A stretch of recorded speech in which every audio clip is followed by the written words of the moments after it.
Well,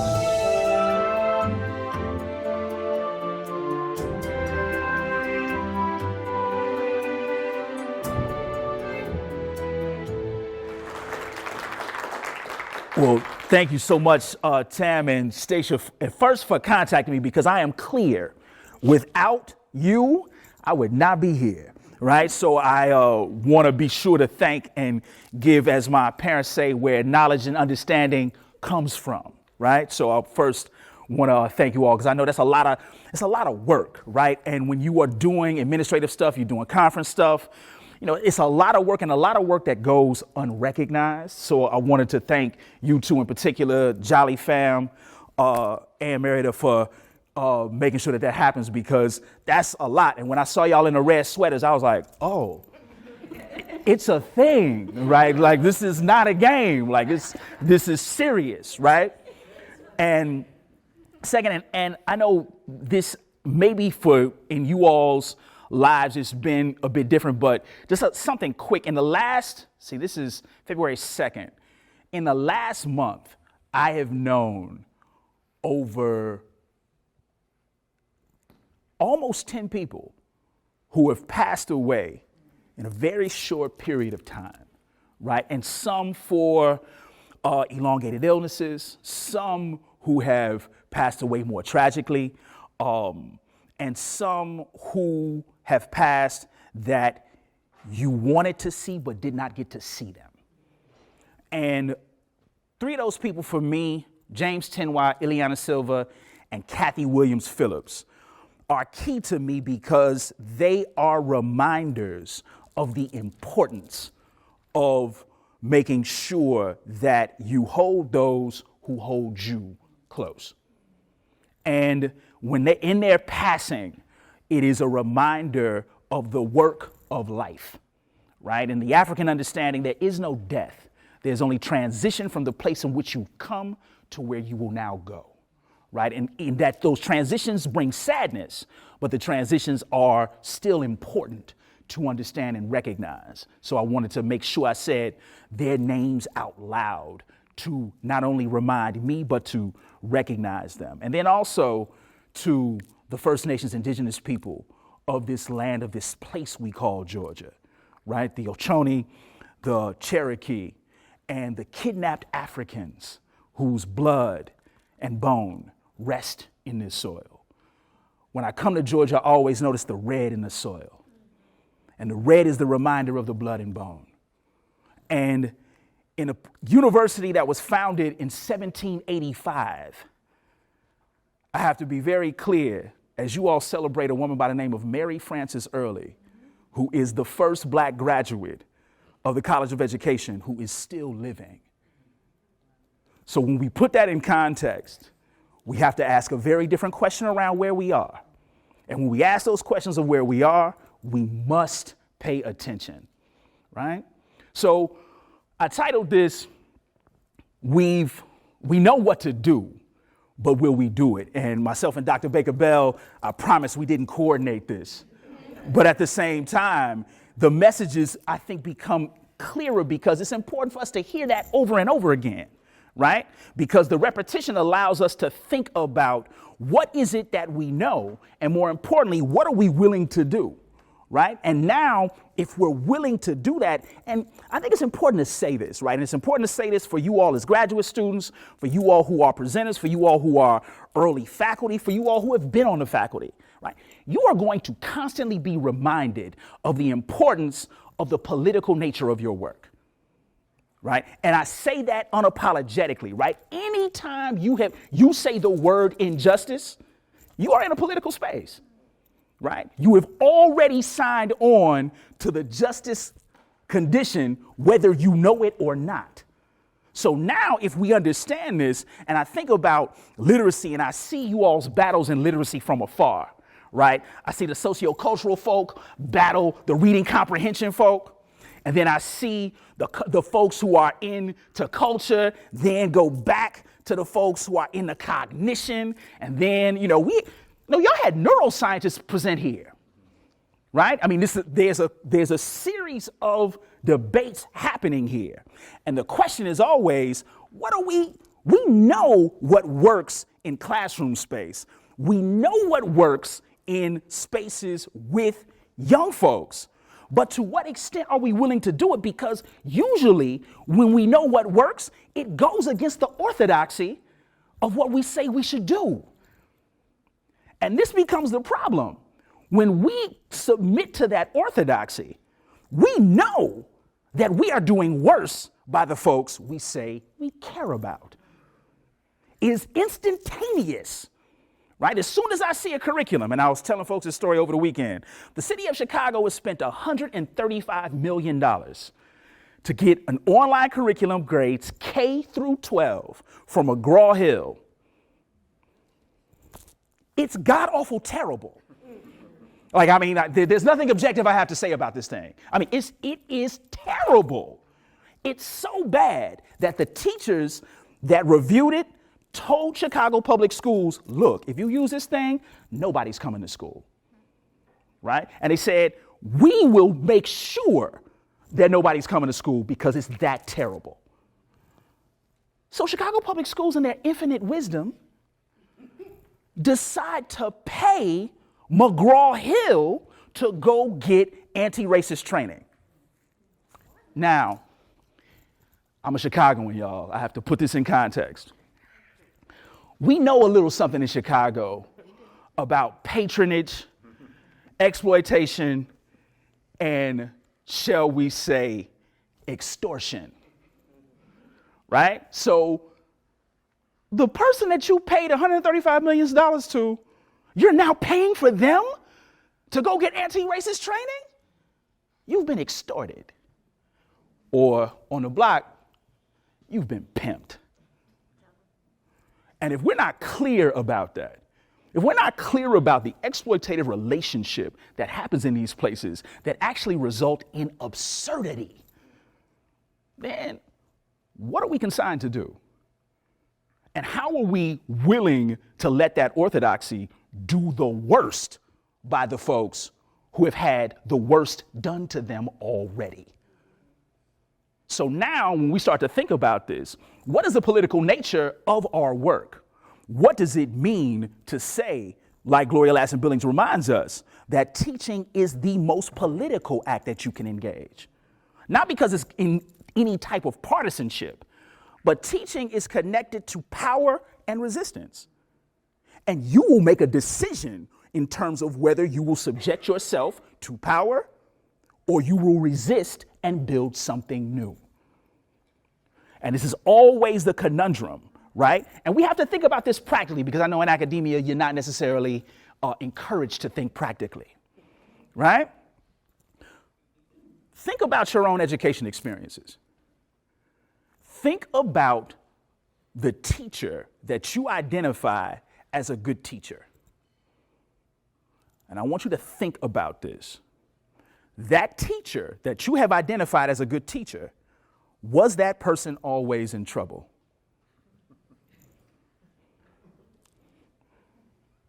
And if they were, what were they in trouble for? And why do we forget that, especially when we train teachers? So again, we know what to do. We've seen it in practice. We've seen the folks get in trouble. We've seen teachers get called to the office, right? Good friend of mine, Rayco Terry, she taught her fifth graders about protest, did a whole unit, and then they had a meeting as fifth graders, absent of her, right? She saw them on the playground. They were all, when you see 10-year-olds on a playground and a bunch of them are scooped down and they're pointing, the first thing you're thinking is what? A fight, right? So they all point at each other and they go on. And what they're doing to each other, they're pointing and saying, okay, when we go talk to Miss Terry, you're going to say this. Okay, I'm going to say this. I'm going to say this. So they come in Rayco's class and they say, Miss Terry, based on what we've learned, we're going to stage, and one of them was hilarious, like, what do you call that thing? Oh, yeah, the P word, a protest. And she was like, damn, I just got this job. right? So she was like, man, I've been here a month and I'm about to get canned. But she was like, okay, it's what it is, right? And they say the Pledge of Allegiance has a line in it that we have a problem with. And she was like, oh, shit. Right? And the line that they had a problem with was liberty and justice for all. And they said, we're not getting any of that. And because we're not getting any of that, we need to let everybody know that we're not getting any of that. So in an all-school assembly the next day, they decided to sit down during the pledge. Everybody in the schoolhouse, room 209, we ain't standing up. Principal goes off, right? Not at the students. He pulls Reiko into his office. I knew you were a communist. I never should have hired you. You know, all this madness, right? Now, when you're on a college campus, one of the good things is that you're always close to a law school. So a guy got word of this and he said, well, look, here's the thing. The state of Illinois cannot compel any student to engage in extracurricular activity. Now, if we go to court, I know who's going to win. If you want to make that decision as a district, go ahead. Quick lawyer talk, right? Reiko walks through the hallways after that like, who wants some, right? But the issue becomes, how do we now start to think about these particular instances? And how do we start to think about how we are positioning ourselves? One, quote unquote, with this randomized expert knowledge, right? Because that's always a thing with PhDs. Look, let's put it all in the street and on camera. A PhD is recognition that you wrote some long shit about some little shit that 5 people agreed on. Let's be clear. And if you think it is more than that, then we have problems, right? And when we can't say that, then we have to understand that expertise has to shift. Who is considered an expert of their condition? If someone is being dehumanized, they have become expert in that dehumanization because they're seeing it all the time. We have to respect that. What does it mean to respect that in what we do? We know this to be true, and we're actually rewarded for ignoring it. And this becomes the question. So now, if we know we are engaged in a broad-based political project that has rooted in exclusion, isolation, and white supremacy, then we have to ask 2 very basic questions. The first one, to what extent are we willing to capitulate to the vestiges and rewards of white supremacy? The second question, if we are willing to refuse those purported rewards, what are we willing to do and who are we willing to do it with? And it's clear, right? Because I think a lot of times, especially here in the South, there's a thing that happens when you say something like white supremacy, right? Because folks don't want to be called racist. But we have to understand it structurally. And this becomes important. So we're talking about the perceived, white supremacy as the perceived views and values of white, Western European descended, cisgendered, able-bodied, heterosexual Christian males as normal, right, and good. And everything else is othered. And now we have to pay attention to the processes by which those people are othered. So now, white supremacy presents a normative standard. And the normative standard actually instantaneously delineates who will be excluded, right? So now if we start to think about this and how it happens, What do we do to interrupt it? Because this is the other thing. Because our work is political, it is also, to the justice equation, collective. And I think this becomes important, especially for you all as grad students and new faculty, right? You all are purported to be in this individuated type of work, right? You're writing a dissertation, you up in the 7th floor. Me and Maverick was talking yesterday. You on the 7th floor of the library, you looking down and you seeing the random hidden Confederate statue. Right? That was a good one by Georgia. They hid it, right? And then this thing around, now you're asking yourself, and for the grad students and new faculty, there becomes this moment as a grad student or new faculty where you literally say to yourself, what in the fuck am I in? What is happening right now? I have just sat through 3 classes that people have talked nothing about nothing, right? About some dude who passed away, usually a dude who passed away, who has no bearing on what it is that I'm trying to do. And I'm actually rewarded for how well I can regurgitate how this is of use. And I'm lying. And then you call the homies and you just go, I don't even know what happened. It is just washed over you. And now you have to decide, when are you going to break free? Pastor Kamayan always reminds me, he's like, look, this thing is about breaking free, man. You are enconced in an orthodoxy. You got to see something different. And there have been people before us who have dared to see something different and to articulate something different. Give you all a quick example. James Anderson in 1988 finished a book called The Education of Blacks in the South.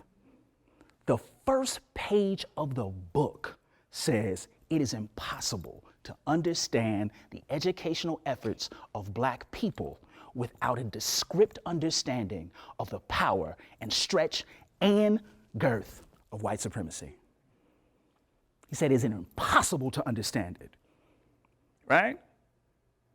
But you got folks before him who are writing the same thing. I would encourage folks to read a book that is so undervalued and so connected to how we understand things. It's by a woman named Pauli Murray, and it's called Song in a Weary Throat. Now, if anybody knows the story of Pauli Murray, I always put Pauli Murray in the same category as a young person at this time named Claudette Colvin. And I'm happy that we're starting to talk about Claudette Colvin. Many people talk about Rosa Parks and her work in Montgomery during the bus boycott. We take away the fact that Rosa Parks was working for the NAACP since the mid-40s.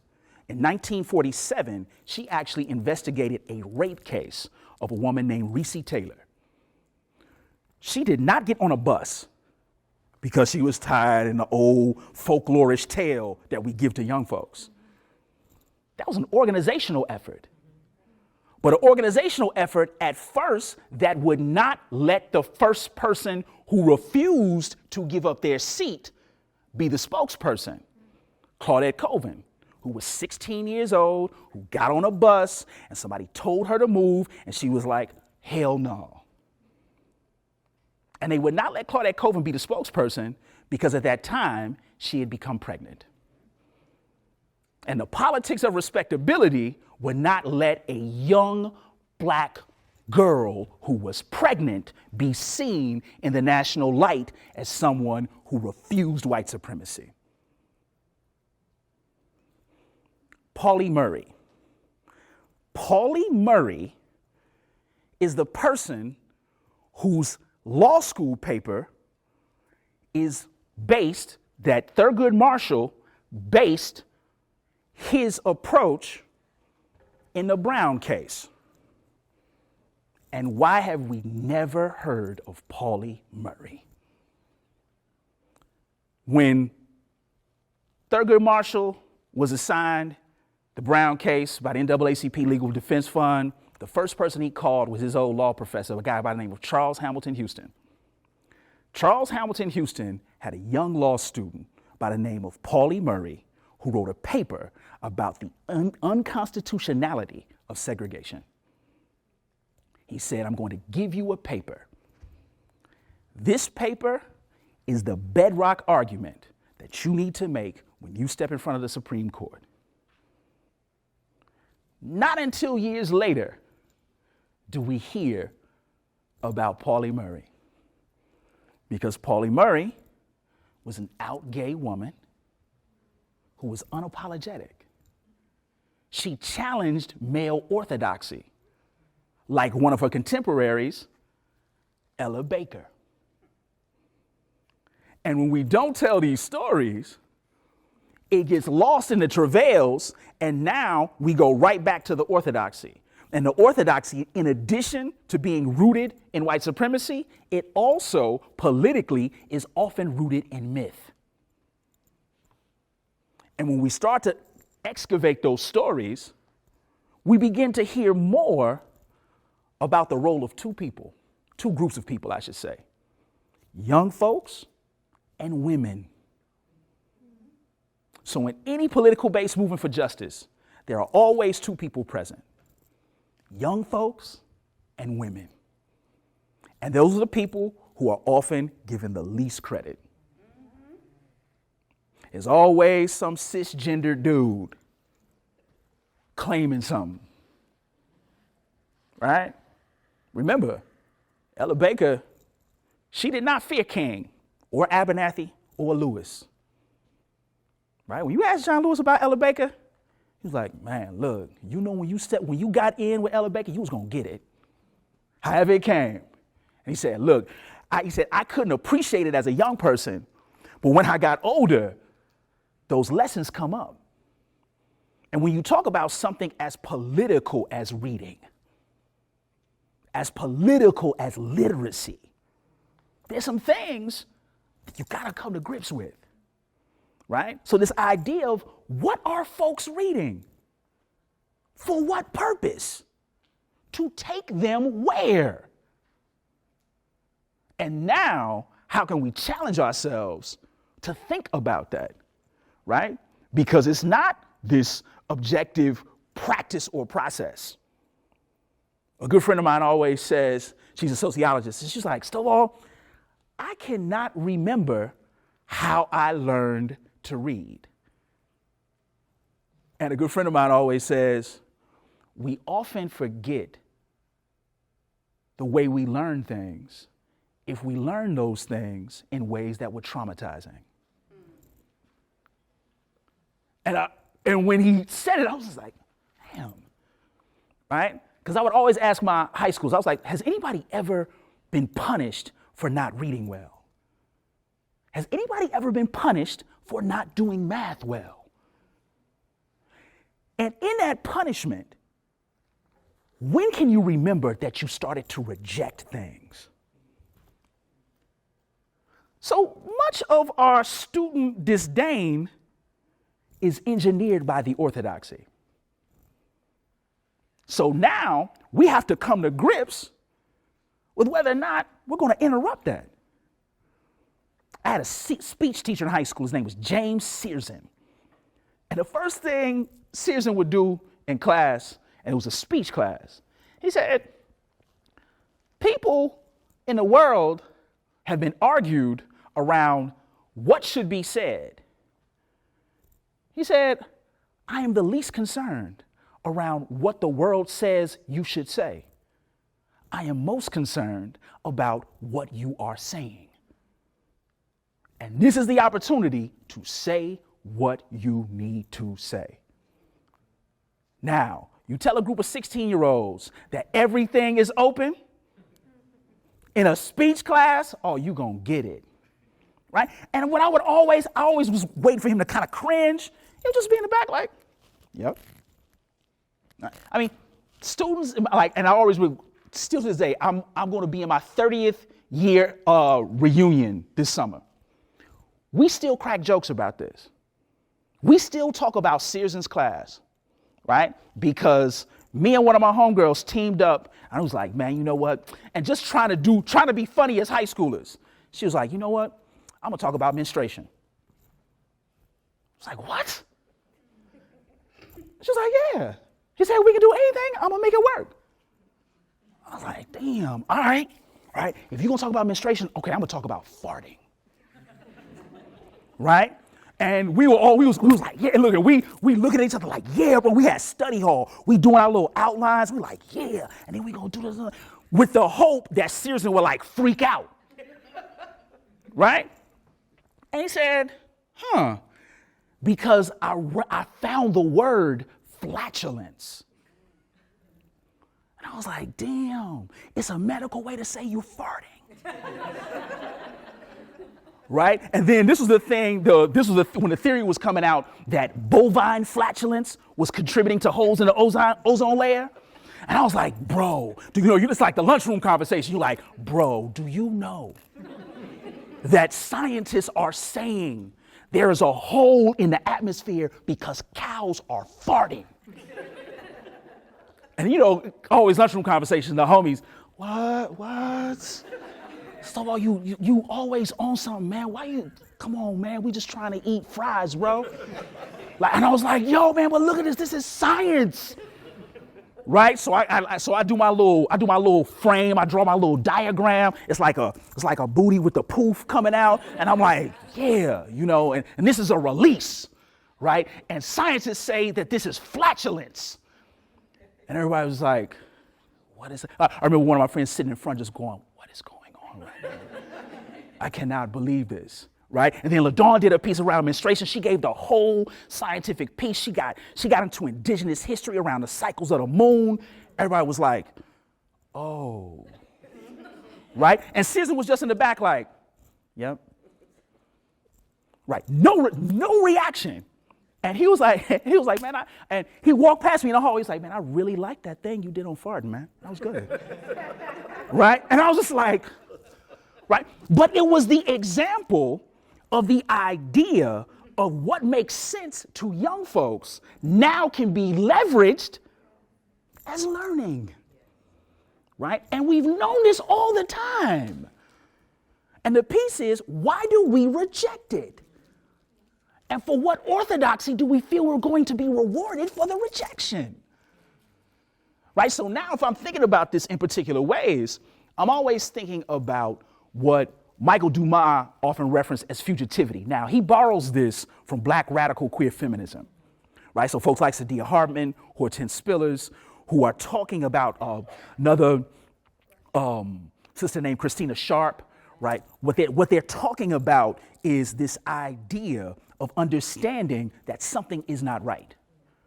And you've made a decision that because something is not right, you're going to move someplace else. You're going to do something else, right? So fugitivity is not running from something. Michael Dumas always says that fugitivity is the understanding that you are not yet free, but you have made a decision to run. You are not running from something, you are running to something. The most important thing to understand is that you are running to that thing with the people who also understand that something is wrong. And in your fugitivity, you are willing to build something because you have made the decision to run. And when I think about that, because I'm always looking for people who simplify academic language, because sometimes academics get into their thoughts and then it just becomes this amass of nothingness and you're trying to read the point. It's like if anybody has had this struggle with Antonio Gramsci. We missed the Gramsci story.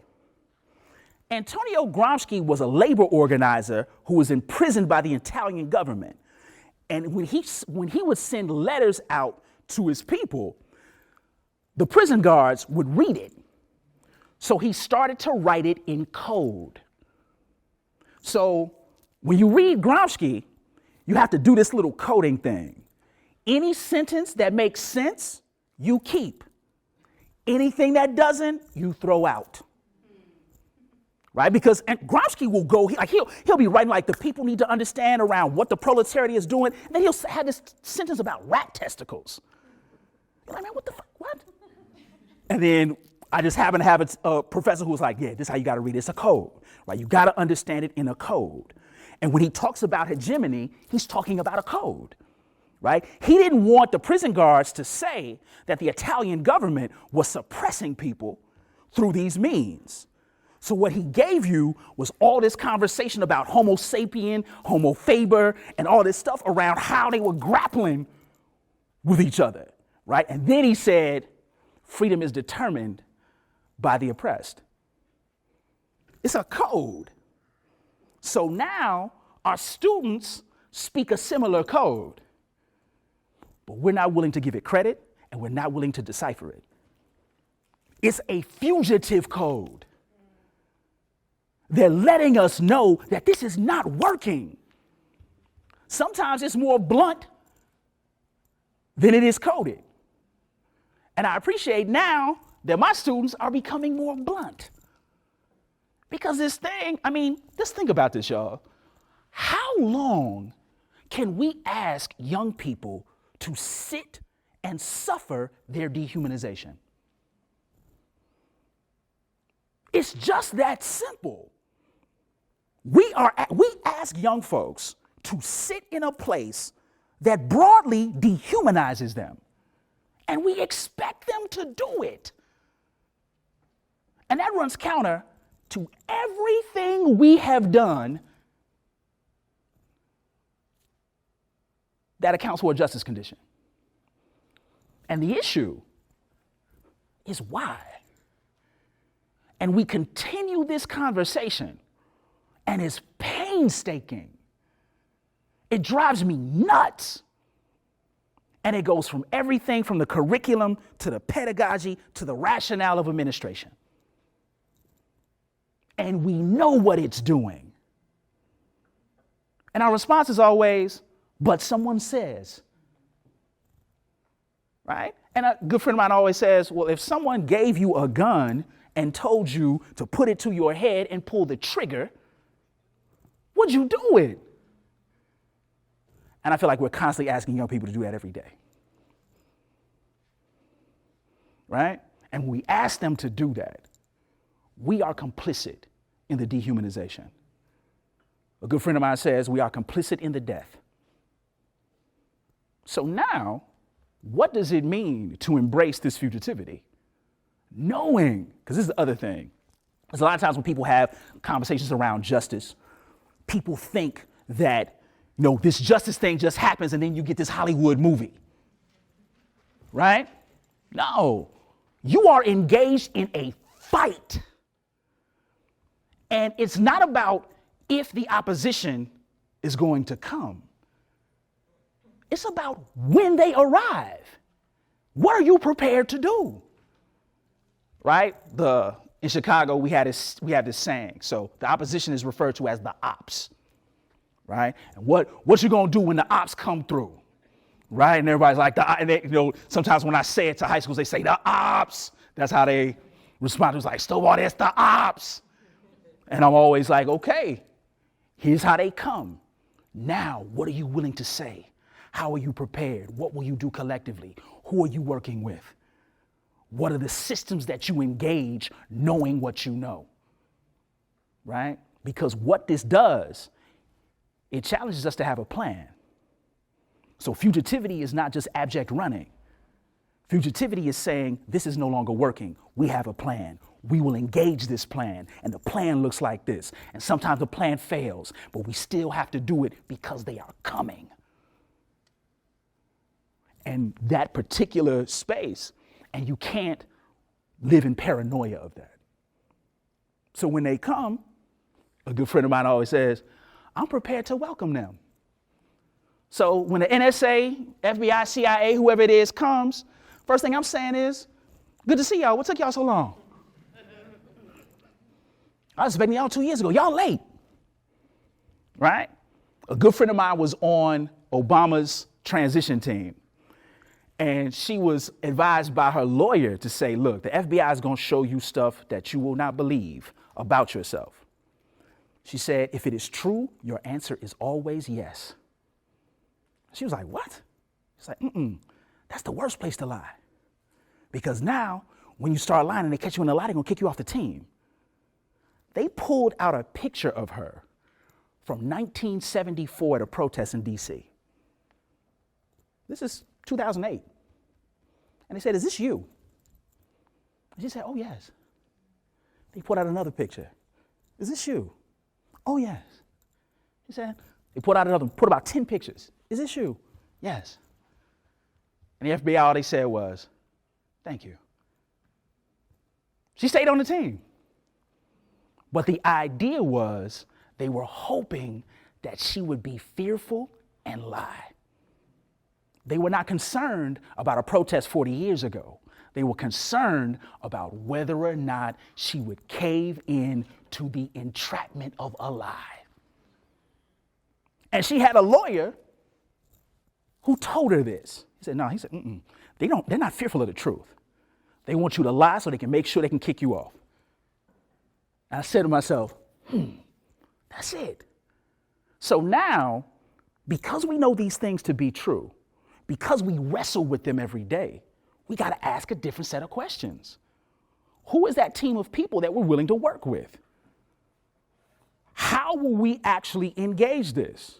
How is it reflected in our writing? So don't be mad about the rejection letter. Expect the rejection letter, right? But remember, it's a gajillion journals in the world. That is not even a word, but it's a gajillion of them. Someone's going to publish what you're talking about, period. And what we give you falsely to believe is to fear that they won't. The data is on our side, but we get fooled to say that it's not. We get measurements to conscript a different way of doing. So now, because we know what to do, where's the demonstration that we are doing it? And how do we do that without fear of persecution? Right? Who are we willing to protect? How are we willing to protect them? In what ways are we willing to engage them? And that fugitivity is the baseline of our work, right? Faculty here, Bettina Love talks about an abolition politic in teaching. Abolition is keyed not so much around abolishing the practice of dehumanization in teaching, but more so understanding what rationales and practices rationalize dehumanization in teaching. So we're talking about the abolition of a practice, an abolition of a rationale. And we do that by way of fugitive practice. We engage and say, this is not working.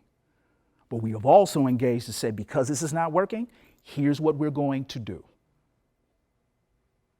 And I won't lie to you all, it's a little tougher. It's a little funkier. You will be challenged more. People will say that you can't. But I would argue it's important that you do. Right? I mean, because this thing, people get caught up around tenure. People get caught up around who got the new freshest Faculty of the World Award.